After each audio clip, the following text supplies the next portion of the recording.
muncul Pak. Oh, sip.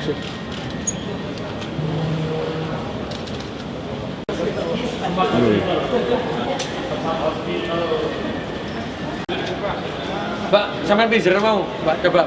Oh, saya belum daftar, Pak. Oh, nggak usah. Iya. Itu nanti kalau sudah terdaftar, sekarang pasien kita rekam. Jadi kalau pasien baru kita harus rekam. Untuk sama pasien baru yang direkam. Pasien baru itu kan data kita belum punya. Nomor rekam medik kan kita harus punya. Ya, Jadi pasien baru itu harus ke sini untuk merekam data tadi, untuk verifikasi dan merekam finger. Oh, pakai finger. Iya, merekam finger. Jadi nanti kalau sudah keduanya dia langsung yang ke poli itu tinggal finger di poli.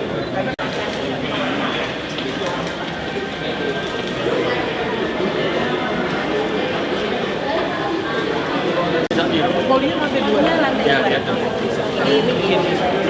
ini jalan belakang Pak, jalannya dokter. Iya, ini tower B. Yang depan tadi. Apa yang depan? Di bawahnya tower itu ada 8. Oh iya. Apa namanya? Nah, ini jalannya dokter. Saya nanti langsung masuk sini Pak. Liftnya pasien. Tidak melewati area tengah. Iya, jadi ini pasien tidak bersentuhan dengan area tengah. Sini. Iya, Ini IGD masuk.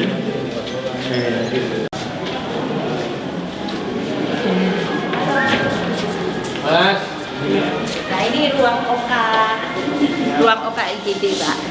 Ruang operasi itu. IGD, ruang operasi itu. Di dalam sebelah. Lengkap. Iya. Ini IGD kenapa? Ruang operasi.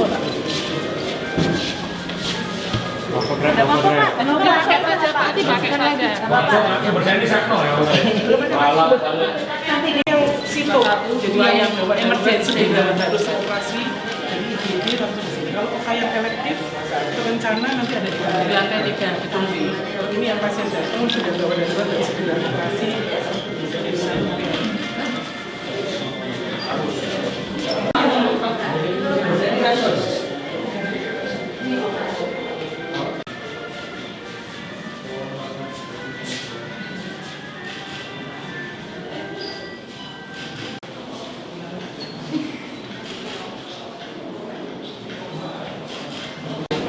Untuk melahirkan ginekologi ada kakinya itu ya. Nah, sampai kelihatan cobaan. Nanti bantu nyobain nanti. Bantu saya sama bantu.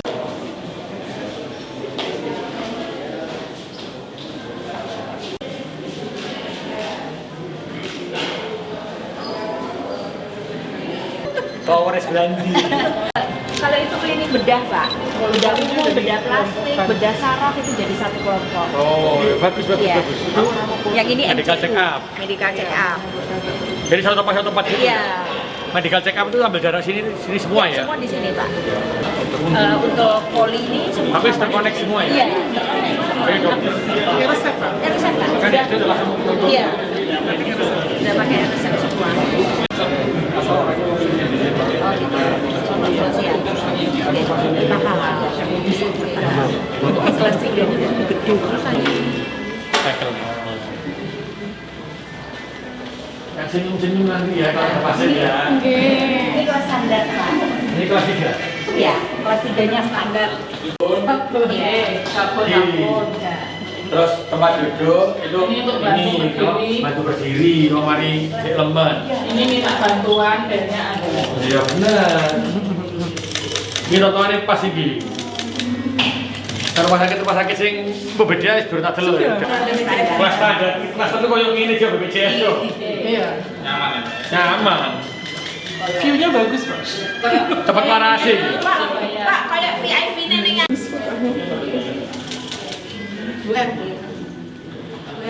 Dalam Maka harinya sana ya? Sana barat Pak. Barat timur kan sana kan? sana timur. Banyak kan gini kan mataharinya. Iya. Jadi nggak panas, delok itu api ya. Iya. Nanti ada ini ya, Pak? Ada Pak. Iya. Apa?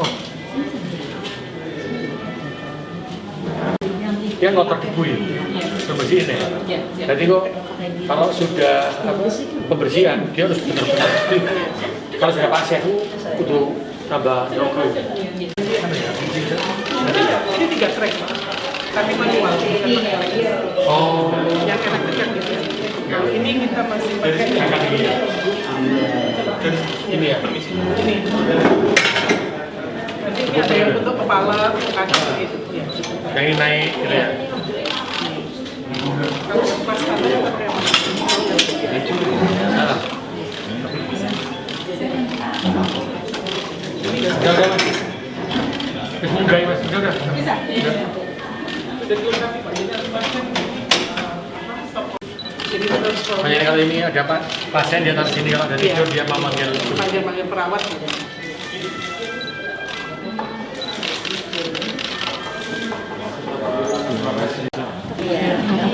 Amin amin. Jika besok itu ya tuh Pak. Kakinya lantai 3. Lantai 3. Itu lantai berapa? Ke lantai 3 ICU. Iya. Enggak ada ini.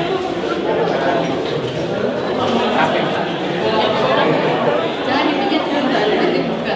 Seperti tadi yang Bapak sampaikan, memang saat ini yang nanti kita dari pelayanan di klinik di lantai 4 itu khusus untuk pelayanan ibu dan anak. Jadi kita punya nanti ada jantung anak, bedah anak, gitu. Jadi fokus juga ke anak dan ke ibu. Nanti objin juga ada. Jadi untuk bedah anak ruangannya juga beda Bu ya?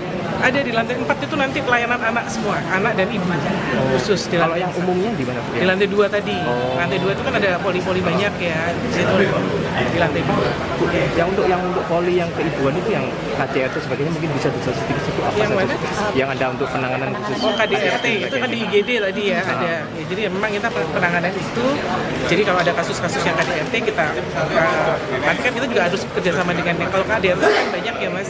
Jadi itu memang harus kita privacy, kita harus kerjasama dengan yang lain. Makanya kita punya karena ini fokusnya ke ibu anak, berarti KDRT-nya yang ibu dan anak. Jadi kita holistik. Jadi KDRT pun kita layani. Gitu.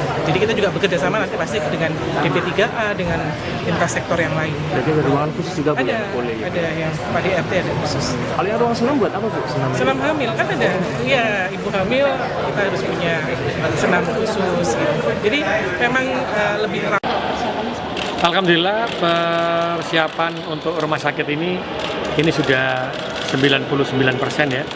Tinggal nanti adalah kebersihannya. Jadi bersihkan kaca, nanti insya Allah segera kami buka, segera kami resmikan. Karena ternyata sudah siap dan saya merasa bahagia betul. Ini rumah sakit yang buat saya ketika melayani BPJS, rumah sakit pemerintah, tapi ada kenyamanan yang luar biasa. Bahkan tadi kalau kita lihat kamar standar, yang dulu kelas 3 sekarang standar, kamarnya juga bagus, luar biasa, nyaman. Sehingga tadi kami sampaikan juga ke perawat-perawat agar dijaga oleh Bu Asisten 3 dan Bu PLT Rumah Sakit Surabaya Timur ini, Bu Betty, sekaligus Direktur Rumah Sakit BDH, untuk mengajarkan kepada perawat secapek apapun tetap dengan senyum. Karena ini rumah sakitnya wis api, rumah sakitnya wis nyaman. Jadi insya Allah dengan kenyamanan rumah sakit, dengan luasnya rumah sakit ini, maka perawat juga bisa tenang. Jadi gak ngerosok delok pasien umpel-umpelan loh. Delok pasien umpel-umpelan kan langsung apa ya? Rotok sumpek lah, kan tertata begitu lah. Ini yang saya selalu ingin mengatakan bahwa membuat warga Surabaya cukup dengan KTP gratis. Terus yang kedua, dia itu pengobatannya gratis, tapi pelayanannya sebagai rumah sakit yang tidak gratis. Nah, maksudnya kan, ya. Target dibuka kapan Pak?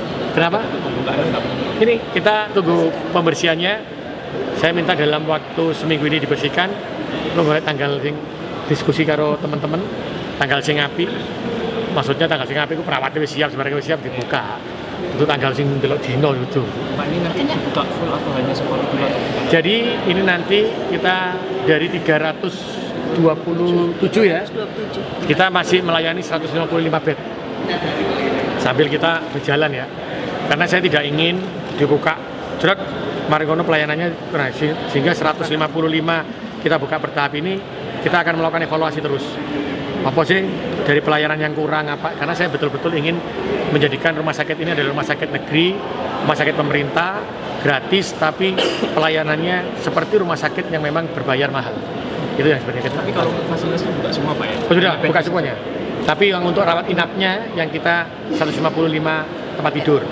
Tapi yang poli-polinya sudah buka semua. Kan tadi sudah lihat tuh, ada jantung, ono saraf, kan tertata betul ya. Kalau ini jantung, satu ruangan dengan saraf, alat-alatnya juga treadmillnya di sana. Biasanya kan sebelah kini kok melaku wong ini. Lah ini enggak.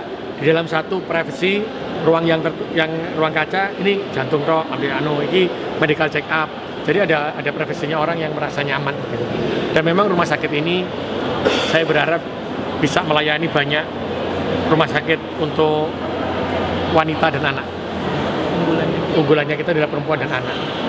Jadi anak adik perempuan ini dia bisa merasakan yang nyaman, tidak bercampur, terus intinya Mbak, privasinya perempuan dan anak juga terjaga dari sini. Itu aja sebenarnya. Soal namanya Pak, namanya memang Eka Candrarini gitu Pak ya? Eka Candrarini itu adalah bulan yang paling indah. Sehingga saya identikkan sinar bulan yang paling indah itu artinya. Itu bahasa Sanskerta. Apa artinya itu? Ini saya dedikasikan, saya buatkan untuk perempuan dan anak. Saya begitu menghormati seorang wanita. Seorang wanita dan seorang perempuan itu adalah penjaga pilarnya kota Surabaya. Ketika wanita ini bergerak dengan kekuatan doanya, dengan kekuatan surga di telapak kakinya, maka Surabaya ini akan berkembang. Maka saya ingin, karena ini kita konsentrasi rumah sakit ini adalah untuk perempuan, maka kita namakan Eka Candrarini. Bahasa Sanskerta yang mengatakan bulan yang indah. Semoga ini bisa memberikan kebaikan, semoga bisa menerangi kota Surabaya dari kekuatan seorang wanita dan anak. Mengenai proyek banjir Pak, kan masih ada 80% yang baru selesai PSBM. Proyek banjir itu selesai sampai dengan bulan Desember. Jadi insya Allah semuanya sudah akan terselesaikan. Jadi kemarin seperti ya alhamdulillah ya, kita selalu konsentrasi ke Duku Kupang, ke Tenggeraya, terus Wisma Tengger, juga di daerah Pakal. Alhamdulillah ini juga sudah normalnya sangat luar biasa, maksimal, sehingga kita pantau terus di sana, sehingga hujan deras tidak ada genangan juga di sana, karena kita bergerak semuanya. Jadi seperti kemarin di Tenggeraya itu kok nggak ada genangan sama sekali, tapi ada cekungan jalan. Oh ternyata ini harus ditinggikan, disamakan. Jadi kita kemarin ada peninggian di sana, sehingga saya ingin ketika ada proyek di sana benar-benar 100% bisa hilang. Jadi masih ada perbaikan-perbaikan. Dan semua proyek-proyek banjir ini akan selesai di bulan Desember. Januari gas lagi. Meskipun nanti musim hujan kita gas lagi. Karena sudah tidak bisa lagi karena kita berprogram banyak ya. Karena saya sudah katakan bahwa untuk perbaikan kampung itu selesai di 2025-2026. Itu tidak boleh lagi ada paving dan saluran di tahun 2026. Maka kita akan selesaikan lagi di gas di 2025. Jadi kami sudah sampaikan ke DPRD, maka kita harus punya prioritas. Kampung sih, mari, habis banjir, baru gerak lainnya begini. Itu yang kita akan lakukan. Pak, tahun depan katanya ada pengurangan anggaran untuk penanganan banjir. Jadi begini, tidak ada pengurangan penanganan banjir, tapi kita ada penyesuaian-penyesuaian.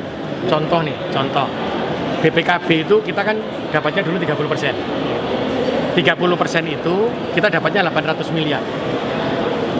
Sehingga pada waktu perencanaan kami menghitungnya kalau 30% itu 800 miliar, maka ketika 60% maka jadinya kan 1,6.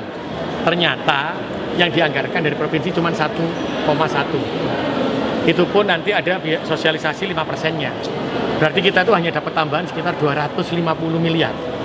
Jadi duduk 600 miliar. Sehingga pada waktu kita membuat perencanaan anggaran dengan perhitungan itu tadi, itu adalah 600 miliar. 800 miliar. Nah 800 miliar untuk 200. Berarti kan aku ngilangin 600. Maka ada penyesuaian-penyesuaian yang saya lakukan. Jadi BPKB yang perkiraan kita 1,6 triliun ternyata cuma dapat 1,1 tapi dipotong 50 miliar dibuat sosialisasi. Loh, terus duitnya itu kondi. Nah kayak begini-begini. Yang kedua, ada penyesuaian yang keluar aturan sekarang, karena distribusi kan banyak yang dihapus. Berarti kan kita harus penyesuaian PAD ini, penyesuaian PAD. Jadi ada lagi yang seperti itu, sehingga PAD kita karena perhitungan tadi ya kudu dikurangi, bukan dikurangi ya, tapi kita sesuaikan mana yang tidak dikerjakan. Tapi nanti insya Allah yang tidak dikerjakan ini dalam list, ketika ada sisa lelang maka kita akan mengerjakan posisi-posisi yang kita tahan dulu tadi, hold dulu tadi. Pak, kalau pertanyaannya Pak, untuk IPM Kota Surabaya naik berapa? Alhamdulillah IPM Kota Surabaya naik tertinggi di Jawa Timur 84, sekian. IPM yang tertinggi itu rata-rata naik 0,5 itu mulai tahun 2020. Jadi ada rilis dari BPS, sejak tahun 2021 itu kenaikannya selalu signifikan Surabaya ini sampai dengan tahun 2024. Dan alhamdulillah target kami di pemerintah Kota Surabaya terkait visi misi saya menjadi wali kota di periode pertama itu harusnya mencapai angka 85, tapi di tahun 2026. Tapi ternyata di 2024 ini hanya masa kepemimpinan yang 3,5 tahun dengan masa Covid 2 tahun, itu sekarang sudah 84, lebih. Dan ini menunjukkan adalah kerja bersama warga Kota Surabaya. Ini adalah hasil semangat dan hasil kekuatan dari warga Kota Surabaya, bukan hanya pemerintah Kota Surabaya. Bahkan pengangguran terbuka sudah menjadi 4, sekarang. Ini dari 9 loh. Dari angka 9 menjadi 4, terus kemiskinan dari angka 6, menjadi 3, Nah, ini menjadi semangat buat saya. Ternyata warga Surabaya luar biasa. Hanya dalam waktu 1,5 tahun. Buat saya 1,5 tahun ya, bukan 3,5 tahun, karena orang tahun ini gak kerja ngurusi Covid. Ya. Kekuatan bersama warga Surabaya, kita bisa menurunkan itu semua. Dan ini berarti apa? Sumber daya manusia yang menjadi kita itu sudah bisa berjalan. Sehingga kita sekarang akan konsentrasi lagi kepada fisik. Dan ini semua berjalan ini, berarti pemerintah ini dalam jalur sustainable, berkelanjutan. Seandainya wali kota sebelumnya, Bu Risma, tidak membangun infrastruktur begitu masif, maka saya tidak akan bisa menyentuh yang namanya SDM. Nah ini kan skala prioritas. Nah, ketika sekarang sudah SDM-nya sudah yang tinggi, kemarin karena COVID itu tinggi, akhirnya sekarang sudah saya bisa turunkan kembali. Sekarang kita akan lari kepada meneruskan lokasi-lokasi seperti diversi Gunung Sari, terus Jalan Miyung, yang memang harusnya selesai di RPJMD saya selesai di tahun 2026. Saya akan konsentrasi ke sana. Sehingga kalau di 2025 ini visi misi saya apa yang dikerjakan, saya tetap mengerjakan RPJMD yang 2025-2026. Makanya saya bilang 2027 baru ke yang baru. Ya. Pak, soal makan bergizi gratis Pak, kemarin kan anggarannya 15.000, sekarang baru jadi 10.000. Pembahasan Pemkot gimana Pak? Ya kita nunggu putusan pusat saja. Nanti adakah UMKM yang mundur atau vendor yang mundur? Kenapa? Adakah UMKM atau vendor? Ya kita belum bisa menyampaikan hal itu karena kita menunggu juknisnya dulu dari pemerintah pusat. Kita juga menunggu kepastiannya harganya berapa. Nah, insya Allah nanti kita akan koordinasi lagi. Jadi menunggu dulu ya kepastiannya. Langsung dijawab. Iya, kenapa? Terowongan Joyoboyo ini dalam masa pemeliharaan. Dalam 50 hari dalam masa pemeliharaan yang harusnya sudah selesai di tanggal 27 November insya Allah. Nah ini berarti ada masa pemeliharaan sekitar 50 hari ya. Jadi di Desember ini juga dia harus selesai. Dan secepatnya kita akan resmikan karena pembangunan Joyoboyo kurang yang bagian atas yang menuju ke kebun binatang. Nanti insya Allah besok juga kita akan lakukan sidak di sana. Pak, ya? Hiasan Kota Surabaya ini kan mendekati Natal ini Pak, sudah dipasang di tengah-tengah kota ini seperti apa Pak? Jadi kita ini, Surabaya ini adalah kota toleransi. Kebetulan hari ini adalah perayaan dari Natal. Jadi Pak insya Allah nanti kita juga akan menghias kota Surabaya seperti tahun-tahun sebelumnya. Ada pohon cemaranya, baik ada di balai kota maupun di titik jalan protokol kota Surabaya. Seperti nanti ketika dia ada acara muslim, acara Hindu juga kita sama kan seperti itu. Sehingga saya ingin mencerminkan, ayo Surabaya ini dibangun dengan rasa toleransi yang tinggi. Jadi semua umat beragama bisa merasakan bagian dari kota Surabaya. Ya, Pak Tonon ya. Pak, Komisi Pak dari Karangbaru. Ayo. Iya. Dihapus Pak. Kalau dari Surabaya gimana Pak? Sebenarnya ketika zonasi mau dilanjut atau tidak, itu ada kelebihan dan kekurangan. Tapi pasti akan memberikan yang terbaik lah. Pemerintah pusat pasti akan memberikan yang terbaik. Contoh nih, kalau di Surabaya, contoh, ada sekolah, ada zonasi. Maka setiap penerimaan siswa baru, alhamdulillah pasti ada perubahan kakak besar-besaran untuk mendekati sekolahnya agar bisa masuk ke sekolah ini. Nah, ketika zonasi dihap, maka di sini akan tidak ada persaingan. Akhirnya pinter gak pinter, akhirnya gak gelem wong sinau, wis pokoknya ada image begitu. Wes aku pokoknya gak sinau, pokoknya omaku jejer, itu bisa masuk. Bahkan kemarin ada yang sampaikan di Surabaya, Pak, nilainya sak mini sama burma masuk di mana? Masuk di sekolah ini, sing nilainya dukun gak sama bu. Ini plus minusnya ya saya sampaikan. Tapi yang sing merasa pinter, ngerosok lah, aku wis sinau, ternyata tidak bisa lah. Ini lagi digodok ya sama pemerintah pusat. Mungkin bisa jadi zonasi hilang sama sekali seperti dulu, atau zonasi yang memang per kelurahan atau per kecamatan, sehingga dia tetap satu zonasi, tapi ketika masuk di sekolah ini bukan dekat-dekatan rumah, tapi api-apian nilai, tapi dalam satu kecamatan. Bisa jadi zonasi seperti itu. Nah, ini kan masih digodok, jadi kita belum masih bisa yang mana gitu. Tapi Menunggu arahan ya Pak? Ya. Pemkot apakah sudah melakukan kajian Pak terkait 2 tahun lalu kan PGRI juga sudah mengusulkan kalau ada penurunan zonasi Pak 50% jadi 35% Ya. dan nantinya kan. Dan itu yang memang disampaikan dengan penurunan zonasi tadi, kita berharapnya sekolah itu tidak lagi diisi anak yang wes aku pokoknya jejer sekolah wis mlebu. Terus orang berlomba-lomba masuk sekolah itu dengan memindah kakak. Itu yang dihindarkan oleh PGRI sebenarnya. Jadi kalau itu ada zonasi, lakukanlah dengan yang jujur gitu loh, gak sampai mindah kakak, gak mana, tetap ono persaingan nilai. Nah, ini yang lagi dibahas. Zonasi yang dihapus itu apakah zonasi memang hilang semuanya, atau zonasi tetap per kecamatan atau per Surabaya, wilayah Surabaya Selatan, zonasi Surabaya Utara, tapi masuknya di sekolah ini adalah tinggi-tinggian nilai. Kan kita belum tahu. Kita tunggu saja ya. Tapi Pemkot sudah melakukan kajian itu nggak Pak? Barangkali Kenapa? sudah melakukan kajian sendiri. Kalau kita sudah melakukan hal itu adalah bagaimana dikombin, zonasinya turun, tapi masuknya dengan nilai. Nah, ini atau ada 2 pilihan kita. Yang satunya itu tetap zonasi, tapi ya masuknya itu nggak jajaran oma, tapi bagus-bagusan nilai, tapi tetap zonasi. Jadi nanti kita tunggulah, si sabar. Dan Nah, disiapkan Pemkot Pak ya? ya gak iso. Jadi kalau kita siapkan apapun kan nanti juknisnya kayak apa, kita kan harus ngikut. Ya, Siap. tenon ya. Matur nuwun Bapak. Thank you bro. Ya, makasih.